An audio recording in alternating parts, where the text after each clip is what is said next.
Hi, welcome back to one more mini vlog. ఈరోజైతే నేను గీ prepare చేద్దాం అనుకున్నా. ఒక మేగడ స్టోరేజ్ చేసిన మేగడ వచ్చేసి అది మిక్సీలో వేసి వెన్న తీసేసాను. ఎప్పుడు గీ చేస్తాను నేను ఎవ్రీ మంత్, బాగానే వస్తుంది. కాకపోతే అంత స్మెల్ అయితే రాలేదు. స్మెల్ ఎందుకు రావట్లేదని చెప్పేసి పోనీ ట్రై చేద్దాం వేరే బౌల్లో చేసి అలా అయినా ట్రై చేద్దామని చెప్పి ఈరోజు ఇత్తడి గిన్నెలో పెట్టాను, బాయిల్ చేస్తున్నాను. సో లెట్స్ సీ ఎలా వస్తుందో ఏమో అనుకున్నాను. ఫస్ట్ ఇప్పుడు ఇది మరగపెడుతున్నా. పెట్టేటప్పుడు బాగానే అనిపించింది.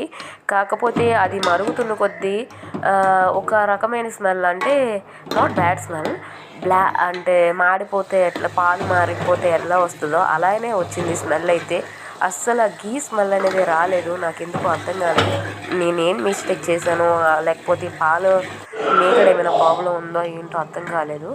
బట్ వేస్టేజ్ కూడా కొంచెం చాలా తక్కువే వచ్చింది నేను చేసిన దాంట్లో. కాకపోతే ఎందుకు స్మెల్ అంత పర్ఫెక్ట్గా రాలేదో అర్థం కాలేదు. నెక్స్ట్ టైం ఇంకా బాగా ట్రై చేద్దాం అనుకుంటున్నాను. ఈ వీడియో నచ్చితే లైక్ చేయండి, షేర్ చేయండి, సబ్స్క్రైబ్ చేయండి. Thank you for watching.